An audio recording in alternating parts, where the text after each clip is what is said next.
3 sebab kenapa pesakit diabetes perlu mengambil vitamin B kompleks. Nombor 3 ni mungkin ramai tak tahu. Sebelum tu, jangan lupa like, komen and share video ni.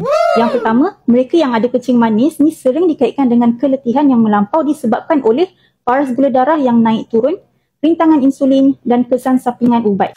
Vitamin B kompleks berperanan penting dalam proses metabolik untuk menukar apa yang kita makan kepada tenaga. Seterusnya membantu pesakit diabetes meningkatkan tahap tenaga dan melawan keletihan. Yang kedua, diabetes boleh menyebabkan kerosakan saraf atau dipanggil sebagai neuropati. Gejalanya seperti kesakitan, kesemutan dan kebas, terutamanya pada bahagian kaki. Vitamin B kompleks penting untuk mengekalkan fungsi saraf yang sihat. Yang ketiga, pengambilan ubat kencing manis seperti metformin dikaitkan dengan pengurangan penyerapan vitamin B12 yang boleh mengakibatkan gejala seperti keletihan, kelemahan, kerosakan saraf dan gangguan kognitif. Vitamin B kompleks banyak terdapat dalam diet kita seperti daging, sumber tenusu, kacang dan kekacang. Juga boleh diambil melalui supplementation seperti Divinus Nufogat.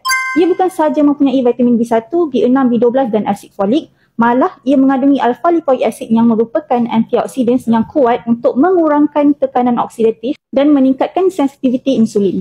Boleh dapatkan di farmasi Kaisar ataupun beli sahaja di online shop kami.